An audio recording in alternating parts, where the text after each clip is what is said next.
Mateus 24, eu vou resumir e vou estar lendo com você a partir do verso 13.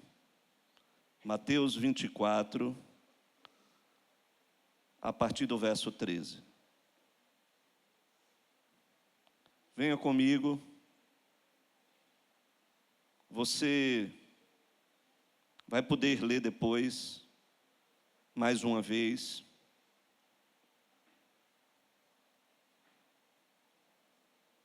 Mateus 24.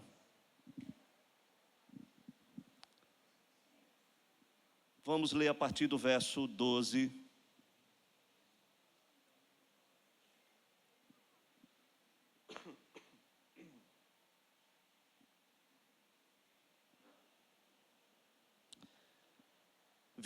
A partir do verso 12, e diz o seguinte: E por se multiplicar a iniquidade, o amor se esfriará de quase todos. Aquele, porém, que perseverar até,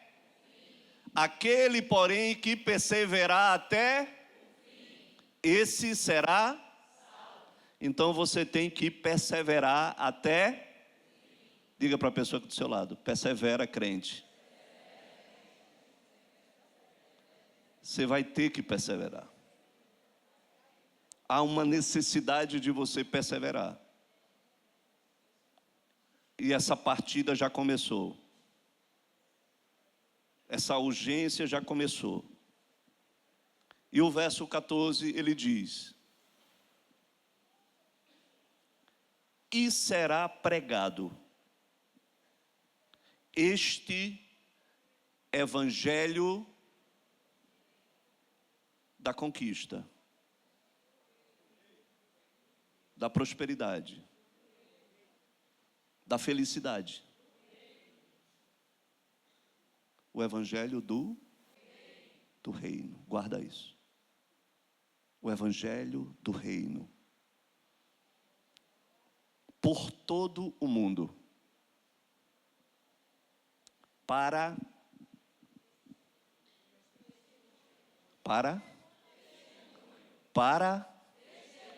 diga testemunho.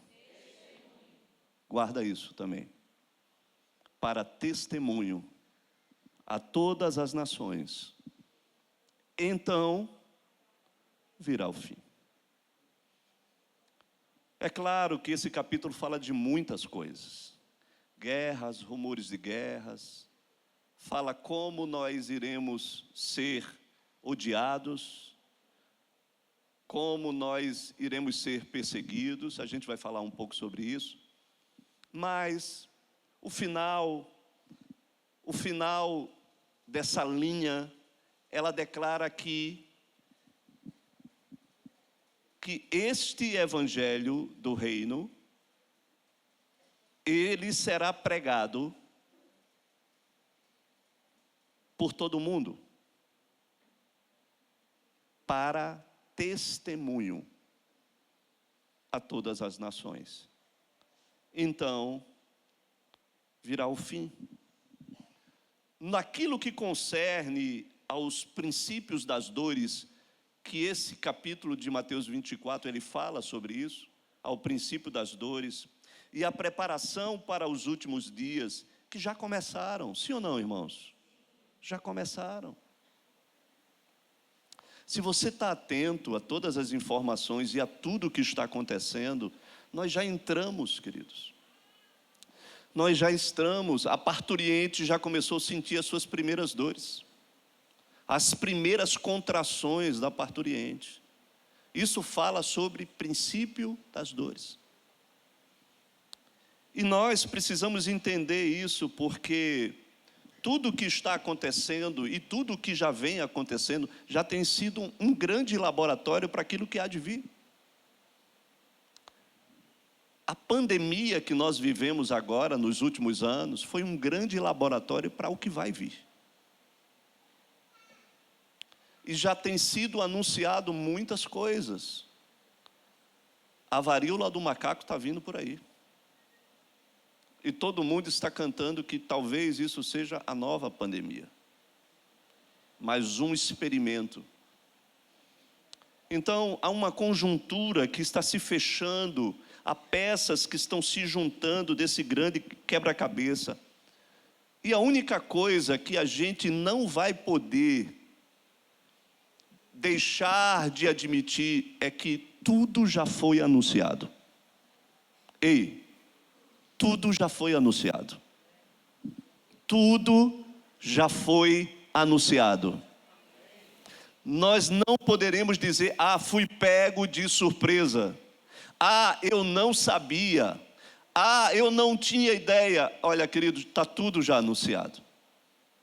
Não somos indesculpáveis, porque sabemos o que iremos enfrentar. Nós sabemos, não existe nenhuma novidade nisso, mas existe uma grande percepção. E a grande percepção é que parece que para muitos há um estado de anestesia. Parece que nada está acontecendo. Ei, você está aqui comigo? Parece, para muitos, que nada está acontecendo. Isso é preocupante. Isso é muito preocupante. Eu não sei se isso, talvez para muitos, pode ser uma fuga. Para muitos, talvez seja algo de que eu não quero pensar nisso.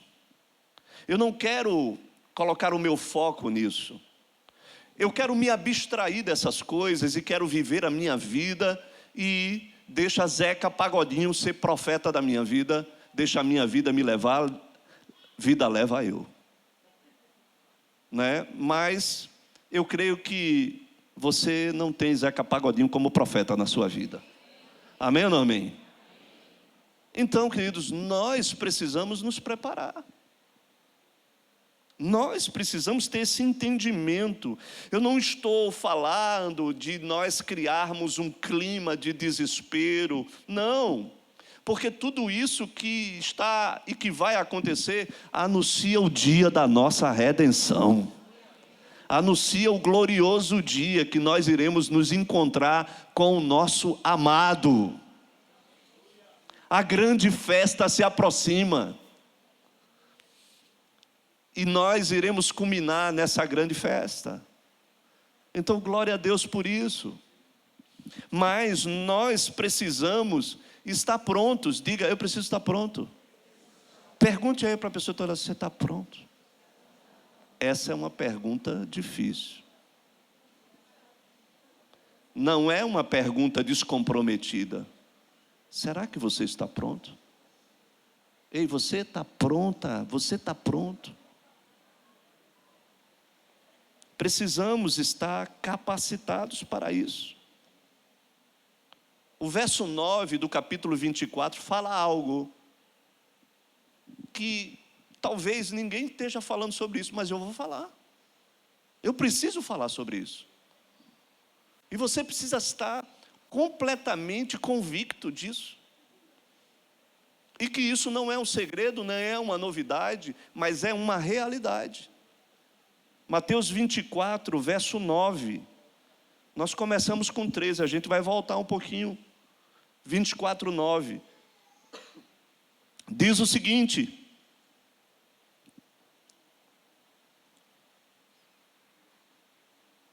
então sereis atribulados.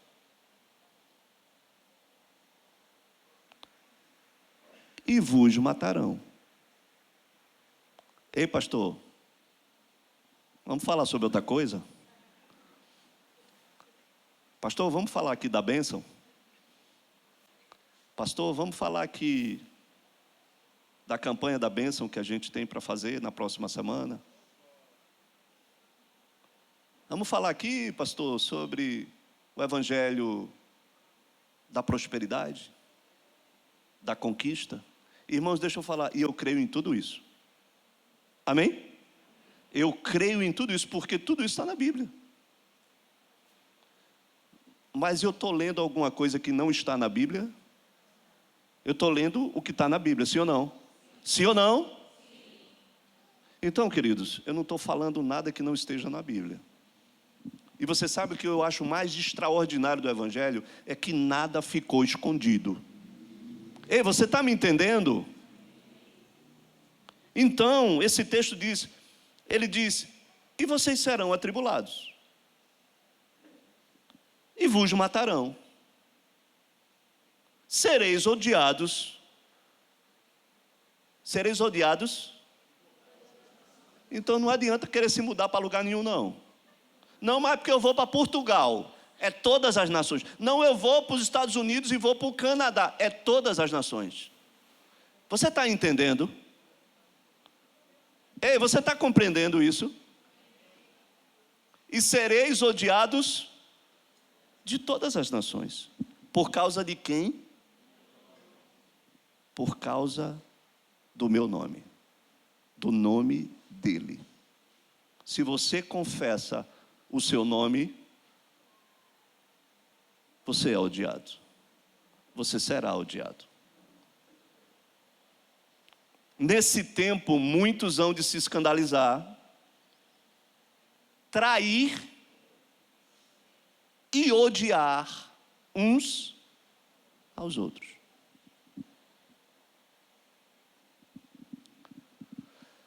Irmãos, essa não é uma palavra boa de se pregar, mas é a palavra de Deus e você precisa estar pronto para ela. Sim ou não? Pergunte mais uma vez para a pessoa que está do seu lado: você está pronto?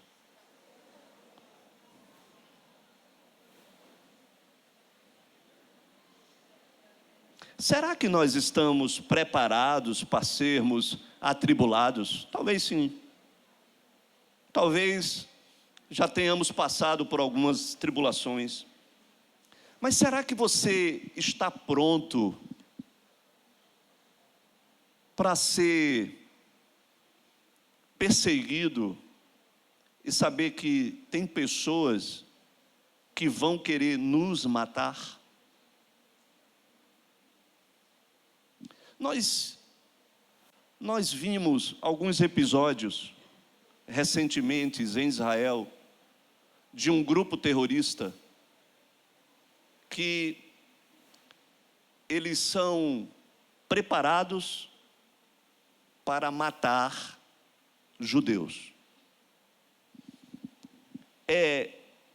Isso se chama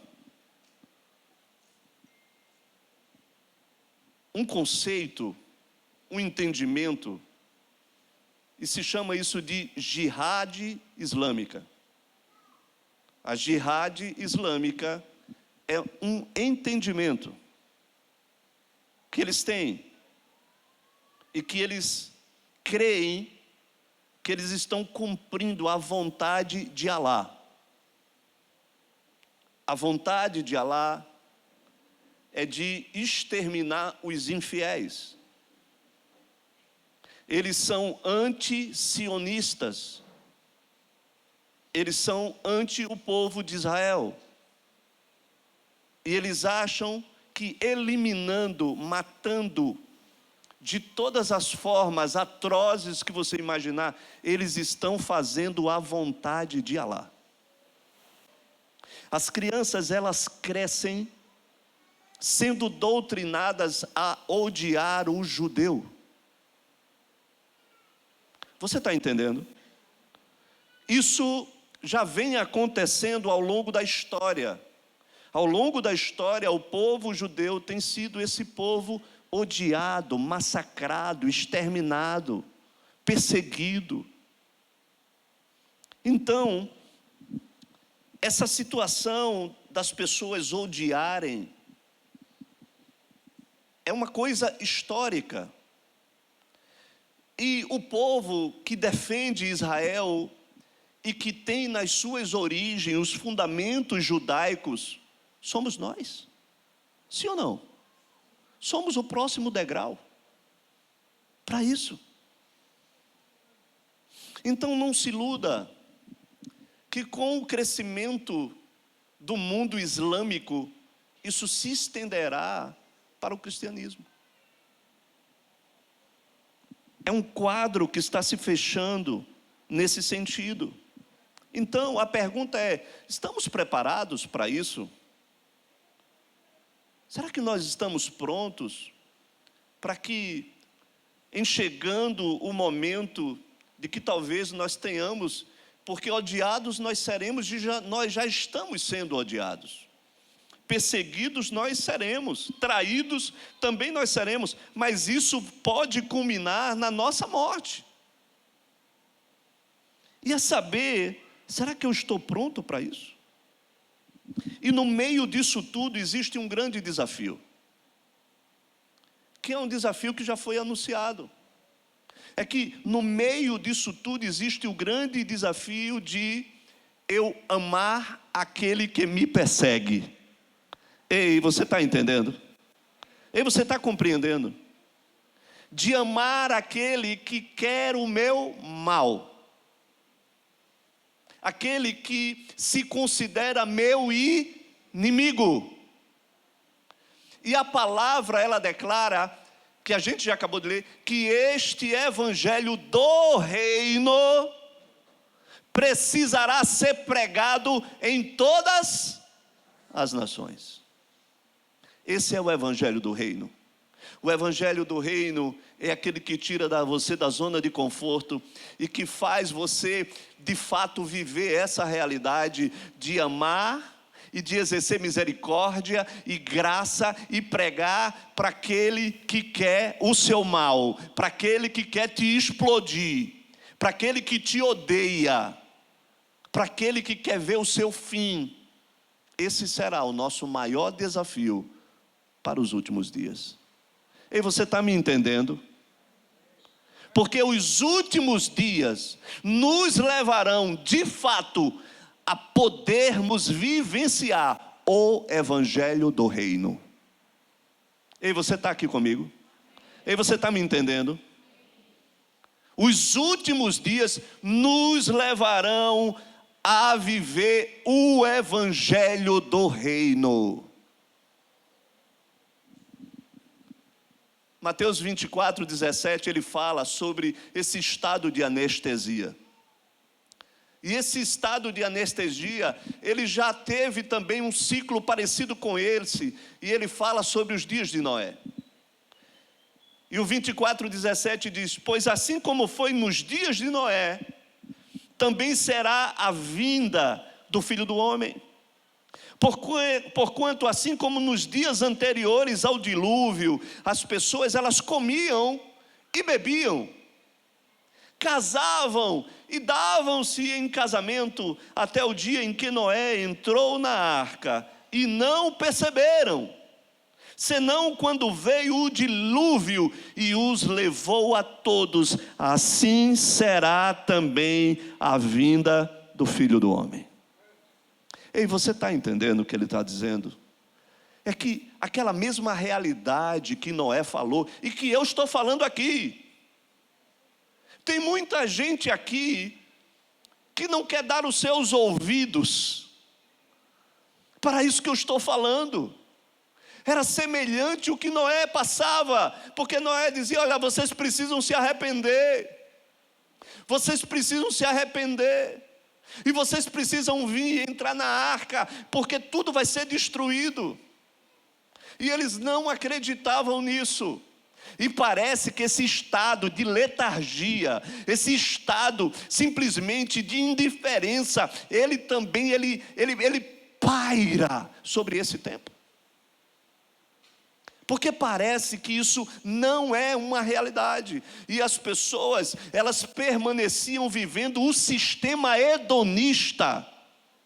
O sistema hedonista é aquele que simplesmente faz você pensar no prazer pelo prazer. O que importa é você sentir o prazer das melhores coisas que nós temos para experimentar e usufruir nesse tempo. Você está entendendo? E você sabe que esse texto fala sobre comer e beber, porque essa é uma realidade. Eu estava falando aqui na célula aqui com alguns homens, essa é uma realidade. Você sabe que cientificamente Comer é um dos maiores prazeres carnais que nós temos. E para muita gente, né? Por exemplo, que quando a gente fala de prazer, muitas vezes a primeira coisa que nos vem à mente não é a comida, é o sexo. Principalmente para os homens, isso é muito mais aguçado. Mas para muitas pessoas, a comida é muito mais prazeroso do que o sexo. Porque nós comemos por prazer. E ele está falando sobre comer e beber, exatamente sobre isso.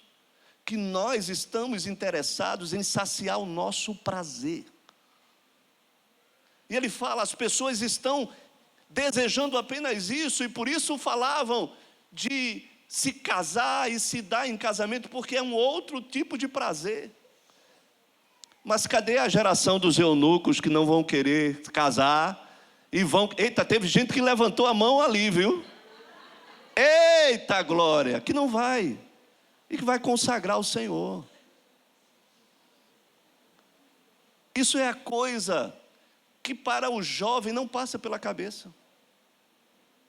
Porque nós estamos debaixo da geração do prazer. Vocês estão entendendo? Ei, você está aqui comigo? Então, nós precisamos nos desprender dessa anestesia. Esse estado, ele revela aquilo que nós priorizamos, irmãos. Aquilo que transita dentro do nosso coração e da nossa alma. É uma realidade isso, mas a gente precisa entender que nós estamos aqui de passagem apenas. A nossa casa não é aqui. Eu sou peregrino aqui. Tem uma casa que já está preparada para mim.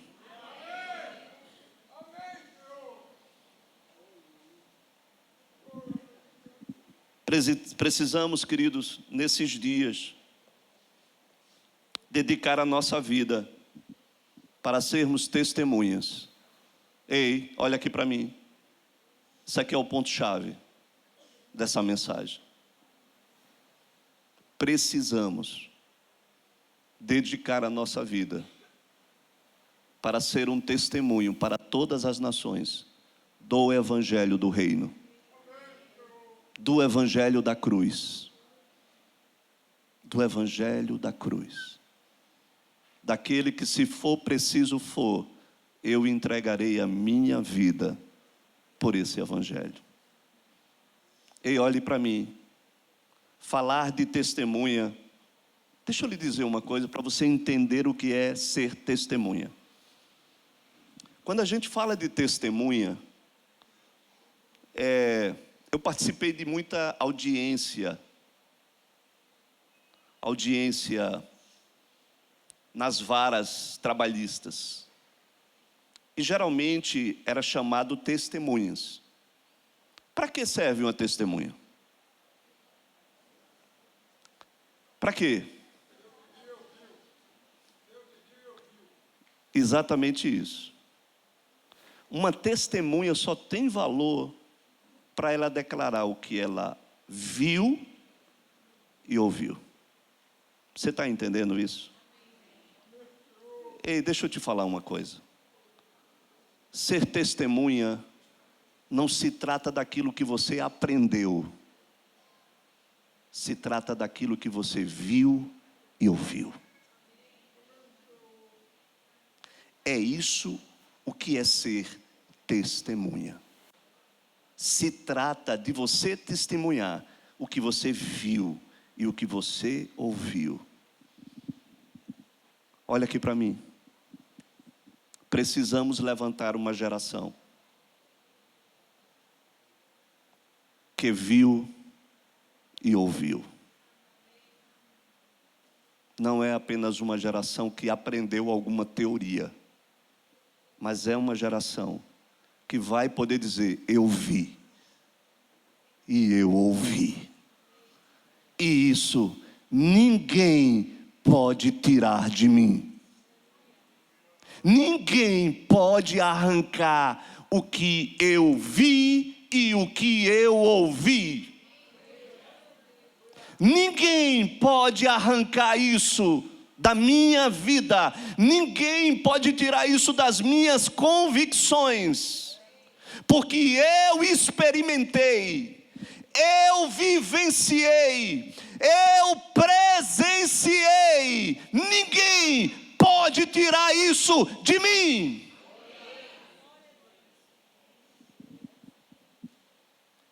Precisamos levantar uma geração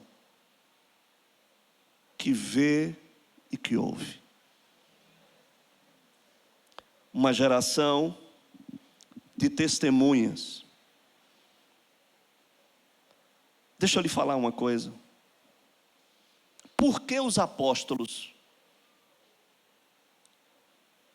depois da ressurreição de Jesus, a vida mudou?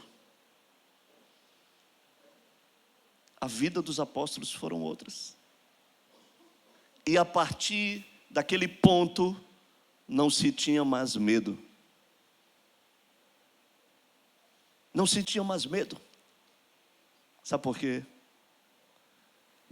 Porque eles viram que aquele que morreu ressuscitou ao terceiro dia. E eles disseram para eles mesmos: o que é a morte? O que é a morte? A morte para nós agora é ganho. Não existia mais medo, porque eles viram alguém que depois de 3 dias venceu a morte. O que é a morte, queridos? A morte não é mais nada. E por isso não existia nada que os faziam parar. Eles eram presos, encarcerados, açoitados, e eram ameaçados e diziam: vocês não mais poderão pregar sobre esse Jesus, o Nazareno. E eles declaravam: como assim? Como eu posso negar aquilo que eu vi e aquilo que eu ouvi? Porque importa agradar a Deus e não aos homens. E eles saíam e voltavam e começavam a pregar esse evangelho do reino. E nada os parava. Você está entendendo? Então, nós precisamos. Esse é o evangelho do reino que precisa ser pregado para os últimos dias, para todas as nações da terra. O evangelho da cruz, o evangelho da morte, que todos os dias teremos sido levados como ovelhas ao matadouro, mas isso não importa para nós. Porque onde está a tua morte, a tua vitória? Onde está, ó morte, o teu aguilhão? A morte é uma passagem para eu me encontrar com o meu Senhor. Você está me entendendo? Irmãos, os grupos terroristas, eles na jihad, eles fazem um compromisso para matar o judeu. Eles amarram bombas sobre o seu corpo. E eles acham que aquilo ali era a honra para eles, porque eles se encontrarão com virgens diante de Alá. Eles têm uma causa para viver, e eles também têm uma causa para morrer. E essa noite eu pergunto para você: qual é a sua causa para viver? E se você tem uma causa para viver, tenha também uma causa para morrer. Você está me entendendo? Você está compreendendo isso? Porque talvez nós não temos falado sobre isso, nós não temos alertado sobre essa realidade, mas esse é o cenário do fim. E nós precisamos estar prontos, preparados, porque a perseguição foi algo que estava presente desde o início, desde a inauguração da igreja, nos primeiros dias. Estava presente isso. E eu quero falar sobre isso com você. Atos capítulo 8, verso 1.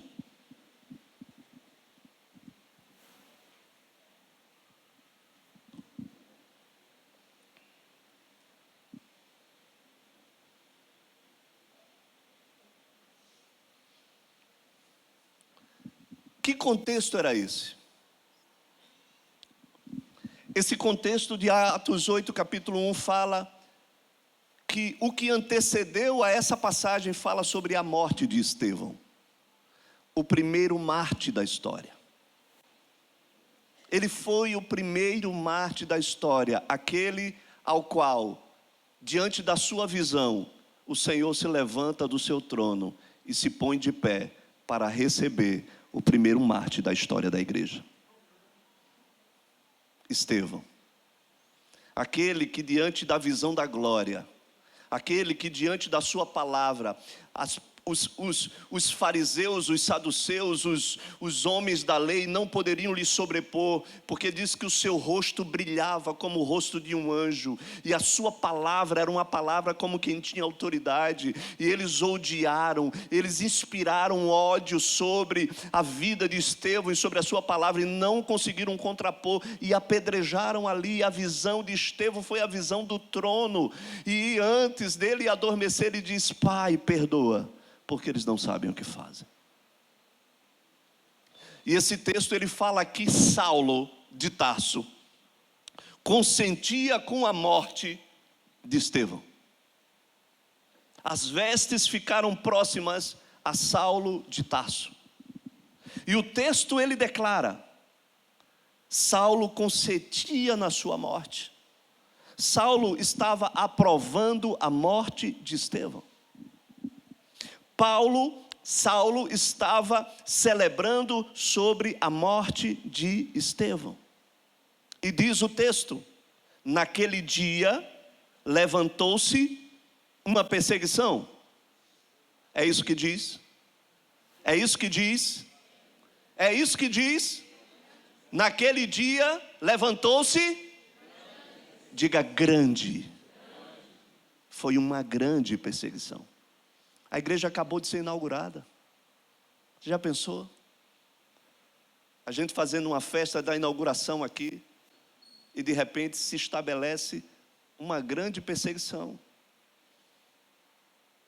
E tem um óbito aqui no nosso meio de um mártir, que por pregar a palavra, por falar sobre Jesus o Nazareno, ele simplesmente foi apedrejado e morto. E grande tribulação se estabelece. Não foi uma perseguição qualquer, foi uma grande perseguição contra a igreja em Jerusalém. E diz o texto: e todos, diga todos, exceto os, foram dispersos pelas regiões da Judéia e Samaria. Olha aqui para mim. Porque ser apóstolo não é ter um título. Ser apóstolo é estar preparado para morrer. Amém? Esse deveria ser as credenciais de um apostolado. Porque quando a grande perseguição se estabeleceu, todos dispersaram, exceto os apóstolos. Sabe por quê? Eles já estão prontos. Eles já precisam estar prontos. A morte não é um problema, mas a missão, ela precisa ser cumprida. E você está entendendo? Mas tem um detalhe. Eles foram dispersos naquele grande perseguição que se estabeleceu no início da igreja. Então há um histórico Amém? E deixa eu lhe dizer, você acha que você é mais privilegiado do que os homens daqueles dias? Que você acha que nos últimos dias não haverá perseguição? Que o Senhor vai nos poupar, é? Se houve no início da igreja, o fim será diferente. Não é isso que a gente acabou de ler. Então ele não está enganando ninguém. Então diz, exceto os apóstolos. Então, existia lá esse homem chamado Saulo, que era um hebreu de Hebreu, mas era um cidadão romano, oriundo de uma cidade chamada Tarso, que viu a morte de Estevão, que consentiu com o primeiro mártir que morreu por estar proclamando esse evangelho do reino. Então, isso era uma coisa que já existia há muito tempo e que se estabeleceu de uma forma mais intensa ali. E diz o texto, que alguns homens piedosos sepultaram Estevão e fizeram isso com um grande pranto sobre ele. Mas diz o verso 3, Saulo, porém, assolava a igreja, entrando pelas casas, arrastando homens e mulheres e os lançando no cárcere. Ei, olha aqui para mim. Esse homem era um homem que tinha uma carta das autoridades romanas que dava-lhe o direito de polícia. E ele entrava dentro das casas. E se existia lá um convertido ao cristianismo que falava sobre Jesus, o Nazareno, ele simplesmente prendia, arrastava essas pessoas a pulso e levava para dentro dos cárceres para serem torturados. Era assim que acontecia. Não está muito diferente dos dias de hoje. Quando tiveram alguns manifestantes que tiveram ali de Bíblia na mão e que foram presos, estão condenados a 17 anos de cadeia. Homens, mulheres, senhoras, por serem simplesmente patriotas e reivindicarem um país democrático e justo, estão encarcerados, presos até hoje, com penas muito maiores do que penas de homicidas e estupradores.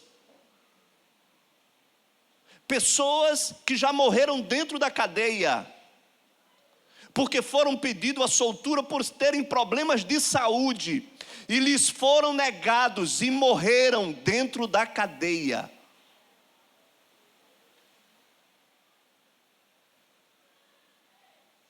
Vocês estão entendendo isso?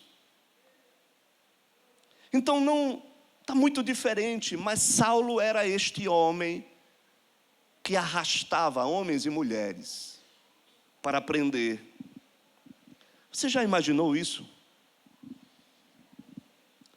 As pessoas eram presas pelo simples fato de confessarem a Jesus como o Messias, o Filho de Deus, a confessar o Nazareno, a declarar que ele era o Filho de Deus. Isso aconteceu nos primeiros dias. Engraçado, né? Que aquilo que Saulo de Tarso, ele muito fez de levar pessoas para a prisão, depois se tornou a sua maior missão, depois se torna dentro também das prisões. O Senhor, antes de se encontrar com ele no caminho de Damasco, disse: olha, eu vou mostrar a esse homem o quanto importa sofrer pelo meu nome. E as prisões se tornarem conhecidas pelo apóstolo Paulo de toda a Ásia e Europa. As prisões se tornaram conhecidas por ele. Então essa é uma realidade. Uma realidade na vida de Saulo, que mais tarde se tornou um Paulo. Mas era assim que se estabeleceu nos primeiros dias. Não será diferente nos últimos dias. Irmãos, deixa eu lhe dizer uma coisa. existia um homem chamado George Wishart, nascido na Escócia, no ano de 1513, e esse homem foi discípulo de John Knox, um escocês também que gerou o primeiro avivamento na Escócia. Ele ainda quando jovem, ele orava durante a madrugada, e num depoimento da sua mãe, depois dele ter orado a madrugada inteira, às 11 horas da manhã, ela entra no quarto, e ele está agarrado na Bíblia, e a oração dele: Senhor, dá-me a Escócia, ou então me leva. Dá-me a Escócia, ou então eu morrerei. Essa era a oração de John Knox. E George Wishart foi um discípulo de John Knox. Ele também foi um mártir na Escócia. Ele foi preso por ser um reformista. E aos 32 anos de idade, ele foi condenado a ser queimado vivo no município de St. Andrews, na Escócia. E assim aconteceu. E existiu um depoimento que o carcereiro que ia acender a fogueira e que passou um tempo com ele durante até o julgamento e a sua condenação. O carcereiro, antes de acender a fogueira, que vivenciou com ele durante o tempo da sua sentença. Aquele homem foi tão impactado pela vida de George Wishart, que ele, antes de acender a fogueira, diante de todos, ele se ajoelha diante de George Wishart e pede perdão a ele.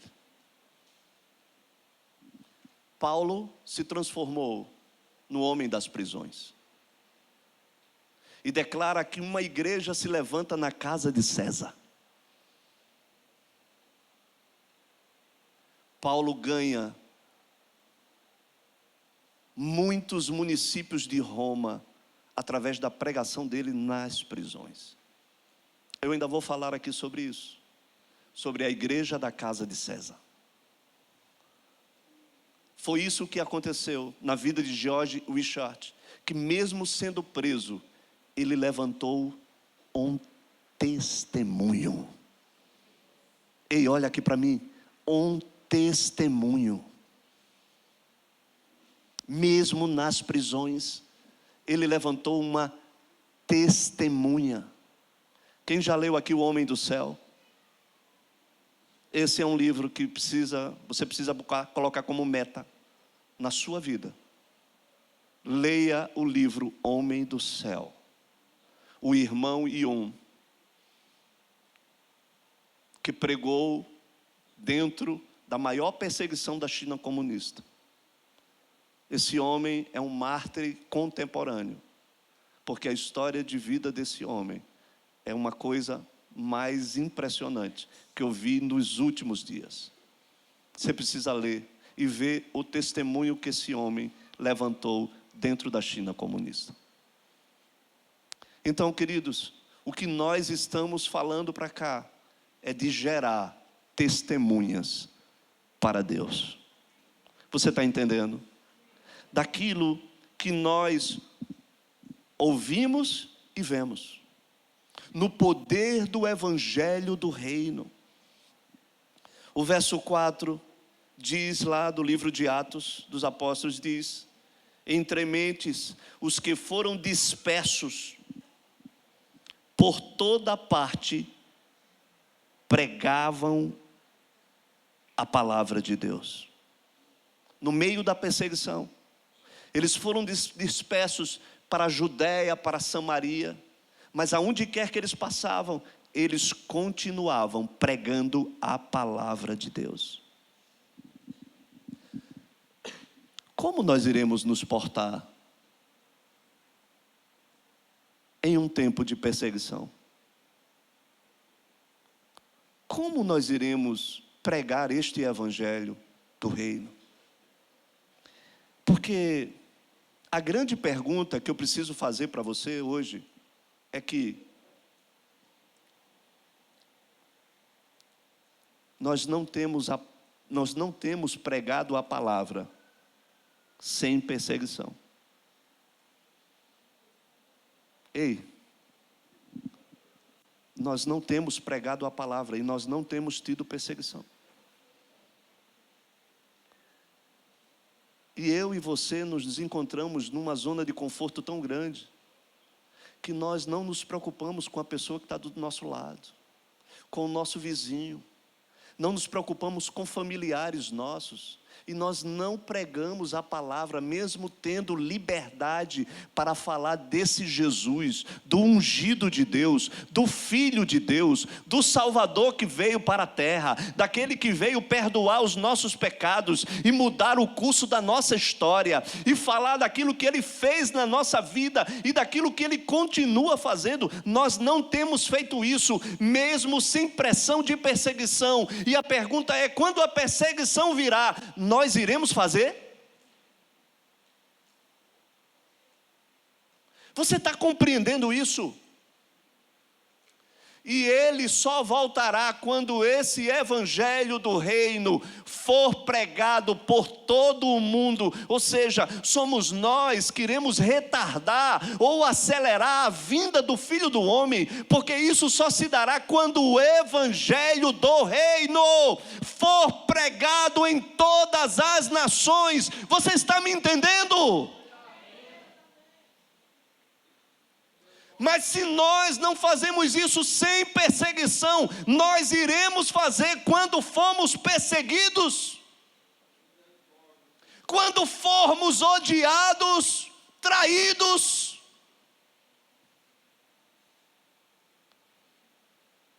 Precisamos desse alerta.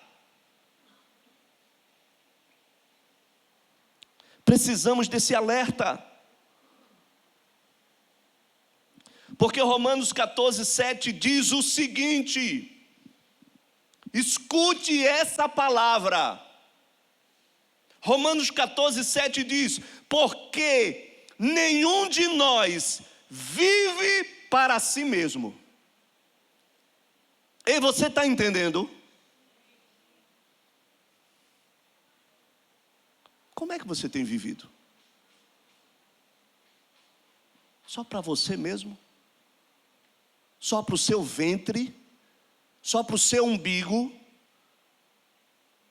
Só para o seu bem-estar? Só para os seus projetos? Só para os seus planos? Só para as suas conquistas? Só para o seu prazer? Mas a ótica é que, porque nenhum de nós vive para si mesmo. Mas não para aí. Nem morre para si mesmo. Porque se vivemos, para o Senhor vivemos. Se morremos, para o Senhor morremos. Quer pois vivamos ou morramos, somos do Senhor. Você está me entendendo? Ei, você está me compreendendo?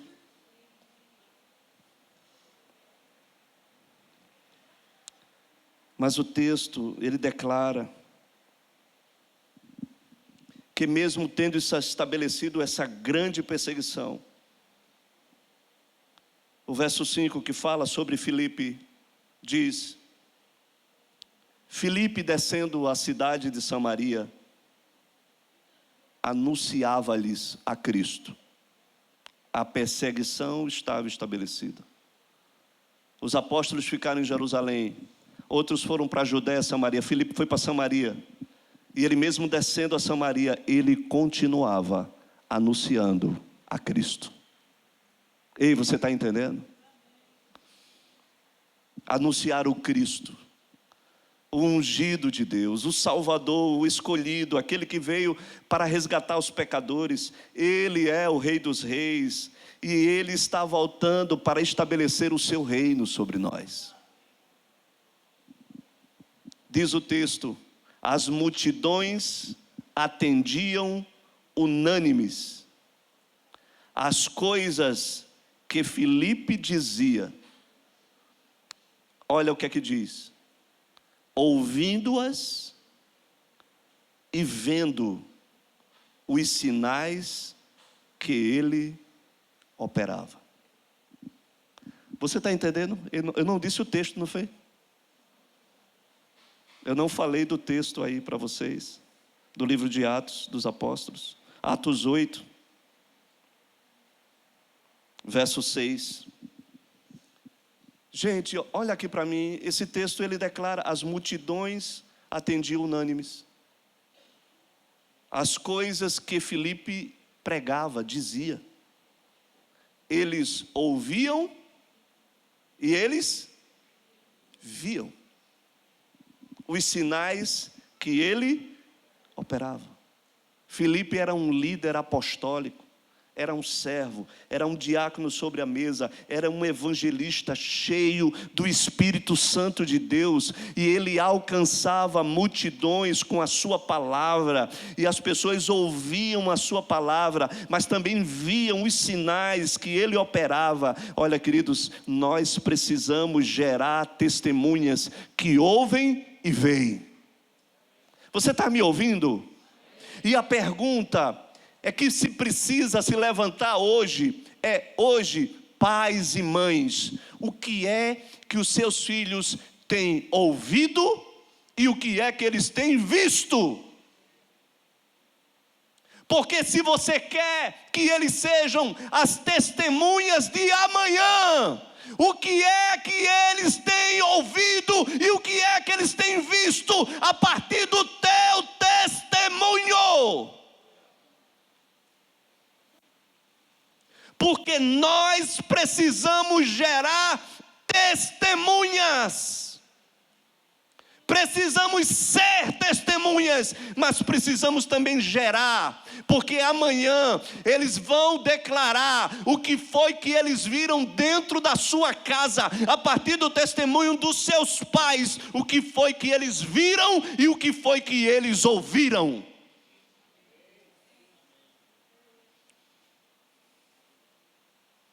Porque dependendo do que eles viram e ouviram, eles serão os próximos mártires de amanhã, mas eles estarão convictos de o que é a morte. O que é a morte? Você está entendendo?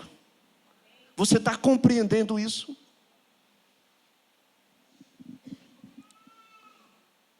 Precisamos gerar testemunhas a partir do que se vê e a partir do que se ouve. Precisamos alcançar multidões a partir do que eles ouvem e a partir do que eles veem nas nossas próprias vidas. Verso 7 diz: pois os espíritos imundos de muitos possessos saíam gritando em alta voz, e muitos paralíticos, coxos, eram curados. Você já imaginou você passar e os espíritos malignos, imundos, já começavam a gritar e a saírem de dentro das pessoas, pela sua vida, pela autoridade, pelo seu testemunho? Enfermos eram curados. E mesmo em meio a muita perseguição, veja o que diz o verso 8, coloca aí. Mesmo em meio à pressão, por onde Filipe passava, olha o que é que acontecia. E houve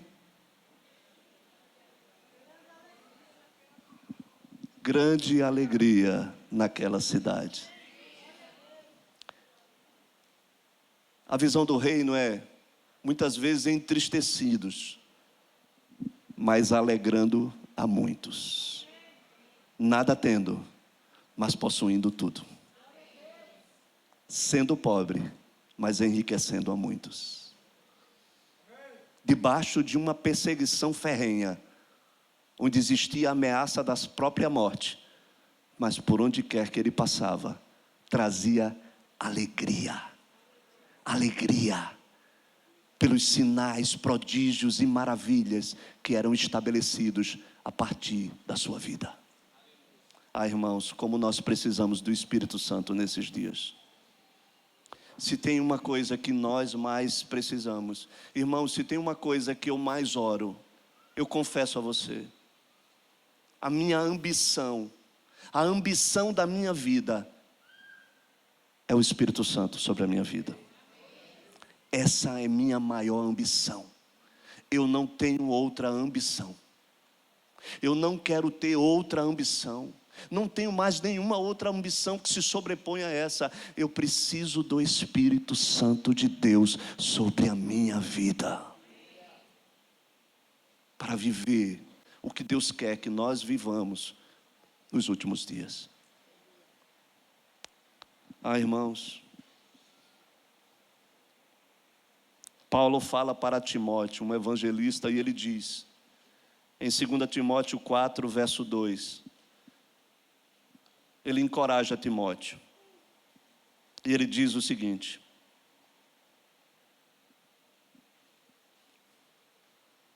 prega a palavra. Diz aí a pessoa que está do seu lado, prega a palavra. Diga aí para ela, seja uma testemunha. Fale o que você tem ouvido e o que você tem visto. Declare o que Ele fez na sua vida. Declare o que Ele tem feito na sua casa. Fale dos grandes feitos do Senhor. Fale do seu poder. Fale que Ele é ungido de Deus, o Salvador, o perdoador dos nossos pecados. Prega a palavra, irmão. Ei, irmão, você foi chamado para isso, para pregar a palavra. Os dias exigem isso. E ele continua a dizer, insiste. Diz aí para a pessoa que está do seu lado, insista. Você só está aqui hoje porque alguém insistiu. Você só está aqui agora, hoje, porque alguém insistiu com você. Então prega a palavra, insiste. Há tempo e fora de tempo. Ei, não tem tempo para pegar a palavra. É tempo e fora do tempo. É no dia que você está celebrando o nascimento de uma pessoa, mas é também no dia que você está sepultando outra num velório. Há tempo e fora de tempo, prega a palavra. Insiste. Não perde as oportunidades. Mas tenha uma palavra temperada para todo o tempo. Ele diz, aconselha, sim, aconselha, repreende, encoraja com toda a paciência e a sã doutrina. Porque chegará o tempo, e esse tempo chegou, esse tempo se chama hoje, em que não suportarão o santo ensino, a sã doutrina, ao contrário, sentindo coceira nos ouvidos, reunirão mestres para si mesmos, porque querão ouvir de acordo com aquilo que é das suas próprias vontades. Tais pessoas se recusarão a dar ouvidos à verdade, voltando-se para os mitos. Tu, no entanto, ser equilibrado em tudo, suporta os sofrimentos. Ei, suporta os sofrimentos. Faze a obra de um evangelista e cumpre o teu ministério. Cumpra ele. Para concluir, eu quero fazer a declaração de Paulo, no sentido de missão, no sentido de propósito que ele tinha para a sua própria vida. E lá em 1 Coríntios capítulo 9, a partir do verso 19, veja qual era a sua declaração. E essa precisa ser a nossa declaração. E ele diz, porque sendo livre de todos, fiz-me escravo de todos, a fim de ganhar o maior número possível. Ei, você está entendendo? Ei, você está compreendendo? Segue, continua. Bora, ligeiro.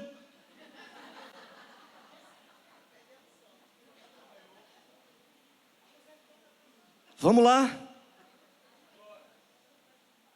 Procedi para com os judeus como judeu, a fim de ganhar os judeus, com os que vivem sob o regime da lei, como se eu mesmo assim vivesses, para ganhar os que vivem debaixo da lei, embora não esteja eu debaixo dela. Prossegue. Aos sem lei, como se eu mesmo o fosse, não estando sem lei para com Deus, mas debaixo da lei de Cristo, para ganhar os que vivem fora do regime da lei. Prossegue.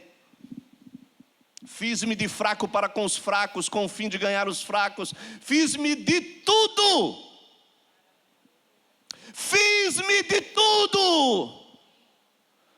Para com todos, com o fim de por todos os modos, de todas as maneiras, salvar alguns. Prossegue. Tudo faço por causa do Evangelho, com o fim de me tornar cooperador com Ele. Solta o áudio, Rafa. Eu vou soltar um áudio aqui para vocês, de um testemunho de 6 minutos. Eu sei que a minha liderança aqui já conhece, mas talvez muitas pessoas não conheçam. E eu quero que você escute. É apenas um áudio. Vai ter uma imagem, mas é um áudio que você precisa ouvir. Solta, por favor.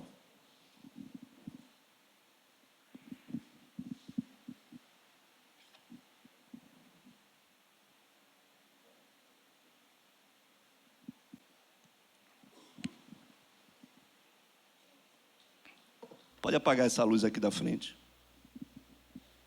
Escuta esse testemunho. Eu tive o privilégio de um dia escutar um missionário chamado Wes Stanford.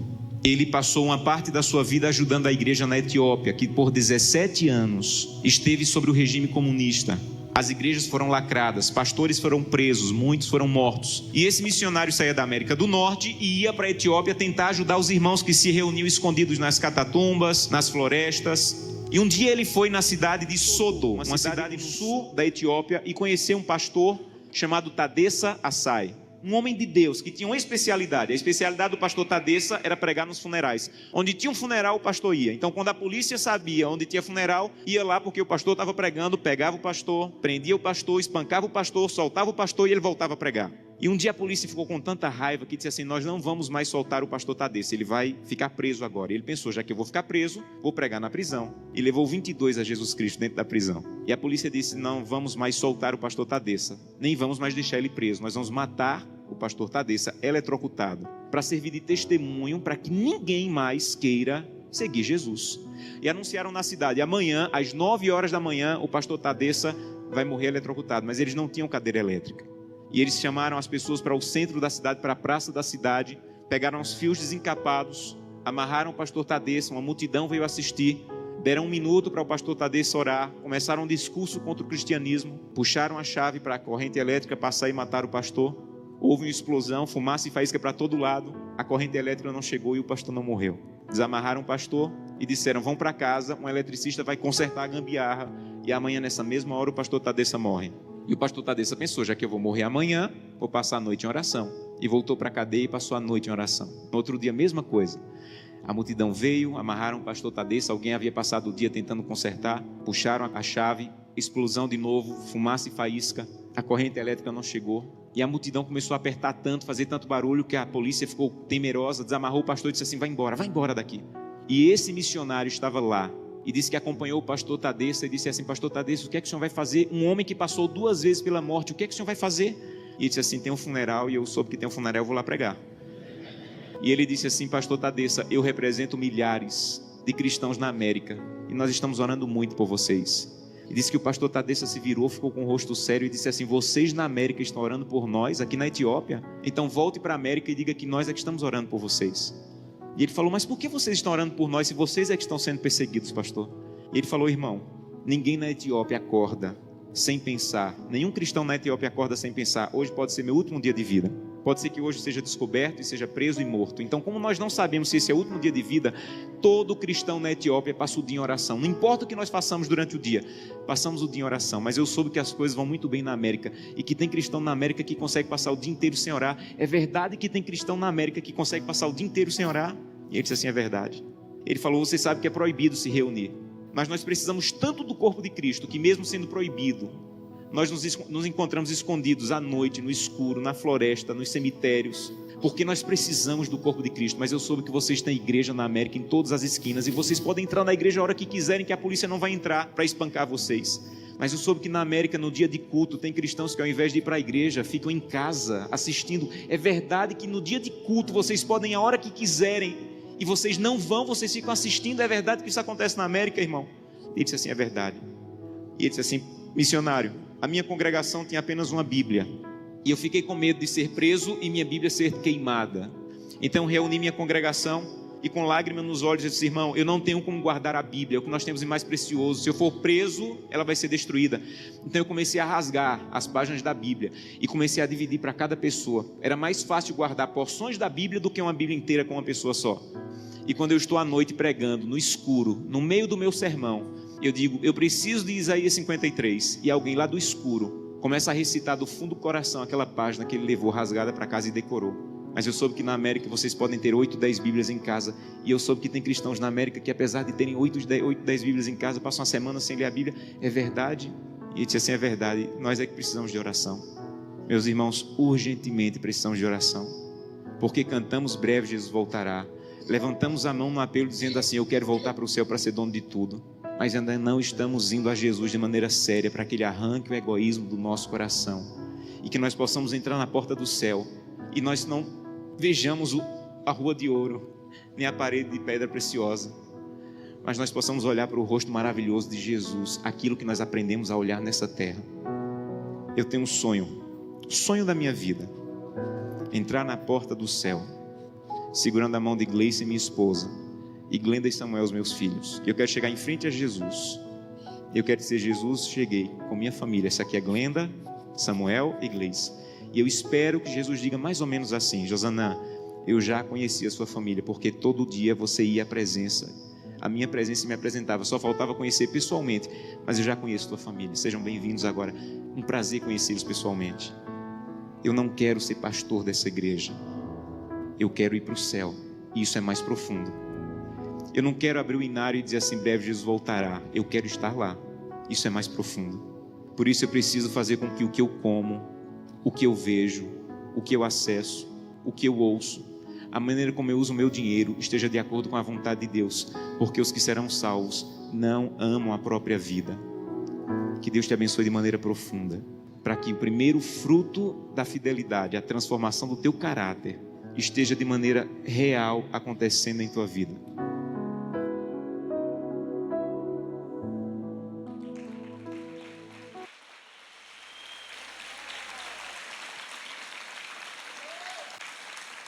Vamos ficar de pé.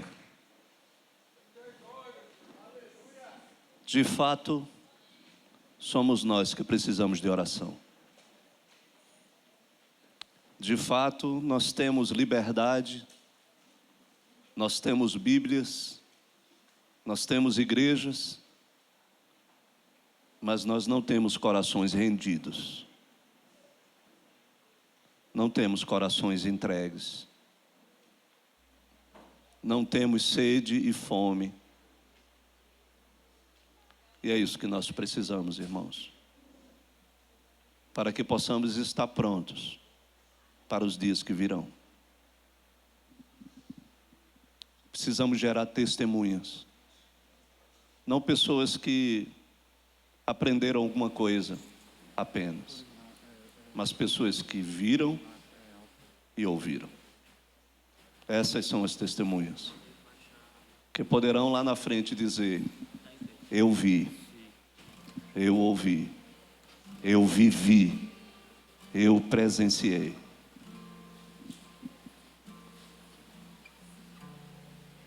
Ah, irmãos, desejo do meu coração é que saiamos daqui arrependidos, desse evangelho frouxo que a gente tem vivido. Que a gente possa, de fato, em tempo e fora de tempo, cumprir a nossa missão. Vamos pregar esse evangelho que é poder de Deus, irmãos. Vamos ser testemunhas deles. Precisamos. Curve sua cabeça. Coloque sua vida diante dele. E procure um arrependimento aí dentro do seu coração. Por você ter perdido tantas oportunidades de estar sendo uma testemunha do Senhor. A tempo e fora de tempo. Que nós venhamos, irmãos, cumprir a nossa missão. Espírito Santo de Deus, vem aqui sobre nós, ó Deus, essa noite. Nós queremos nos arrepender, porque a Tua palavra diz e ela declara: nós não vivemos para si mesmos. Porque se vivemos para o Senhor, vivemos. Se morremos, para o Senhor morremos. Então, quer vivamos, quer morramos, nós somos do Senhor. A nossa vida é sua, Senhor. Ela foi comprada por preço de sangue. Foi pago um alto preço, Senhor. E nós reconhecemos isso. Então, Senhor, tira-nos de tamanha indiferença, Senhor. Tira-nos, Pai, de tamanha sonolência, dessa anestesia que nós estamos, Pai. Porque nós temos comido, bebido, nós temos, ó Deus, usufruído de tudo aquilo que há de bom na vida, e não tem mal nenhum se a nossa vida, ó Deus, ela tiver uma causa, ela tiver um propósito, uma causa para viver, mas também uma causa para morrer, Senhor. Gera dentro do nosso coração, Pai. Gera dentro do nosso coração, porque os dias eles estão se abreviando, e tudo aquilo, ó Deus, que nós falamos essa noite, ó Deus, está por acontecer. Como nós estaremos, como nós nos portaremos, como nós, ó Deus, iremos reagir quando as coisas começarem de fato a apertar, e formos perseguidos, e formos atribulados, e formos prensados, e formos odiados, traídos, entregues, e formos maltratados, açoitados. Como estará o nosso coração diante dessas pessoas? Haverá amor, haverá misericórdia, haverá graça, a palavra ainda será pregada. Ah, Senhor, tenha misericórdia de nós aqui essa noite, Senhor. Tenha misericórdia de nós. Gera esse sentimento de urgência, que possamos, ó Deus, viver como se hoje fosse o nosso último dia. Dá-nos, ó Deus, essa percepção, porque amanhã não sabemos. E dá-nos a mesma disposição, a mesma decisão que Josué, ao entrar na terra, e depois de possuí-la, ele declarou: eu não sei vocês, mas eu e a minha casa, nós serviremos ao Senhor. Eu decido pela minha casa. E ele declarou: eu e a minha casa vamos nos entregar para servir ao Senhor. Vamos dar tudo de nós, vamos oferecer tudo que nós temos, vamos entregar tudo, vamos nos gastar e deixar ser gastados, Tudo eu faço por causa do Evangelho, com o fim de me tornar cooperador com Ele. Sendo livre, me tornarei escravo de todos, com o fim de ganhar o maior número possível. Vem, Espírito Santo de Deus, sobre nós, Senhor. Vem, Senhor. Enche o nosso coração de compaixão pelo perdido. Enche, ó Deus, os nossos corações de misericórdia. Que o Espírito de graça seja derramado sobre nós. E que a tempo, fora de tempo, ó Deus, nós possamos pregar a palavra, insistir e não desistir. Que possamos gerar, ó Deus, no nosso útero espiritual, assim como o apóstolo Paulo falou: porque de novo sinto as dores de parto, até ser Cristo formado em vós. Dá-nos dores de parto, Senhor, para gerar uma geração de testemunhas, a partir da nossa própria casa, daquilo que os nossos filhos têm visto e ouvido. Vem, Espírito Santo, sobre nós aqui. Nos reposicione, Senhor, e faça-nos usufruir dessa liberdade que ainda temos. Que possamos ser, ó Deus, pregadores contumazes, que não há tempo, todo tempo é um tempo oportuno para lançarmos a boa semente. Faz isso, Espírito Santo. Ativa-nos, aviva-nos e levanta-nos como testemunhas. Levanta-nos como testemunhas para esse tempo, Senhor. Testemunhas de todas as nações. As multidões criam naquilo que Filipe, porque elas ouviram e viram. A terra clama,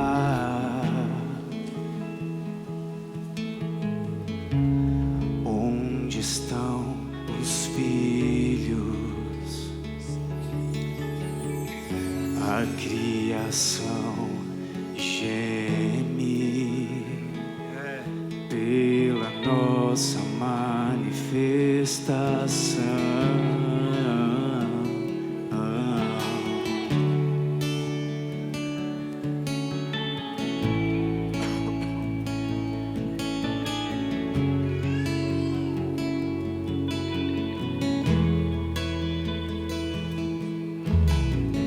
A terra clama, onde estão os filhos? A criação geme pela nossa manifestação. Até quando ficaremos preocupados só conosco? Quando é que abriremos nossos olhos para o campo? A seara está pronta, os ceifeiros que são poucos. Que o Senhor levante os seus guerreiros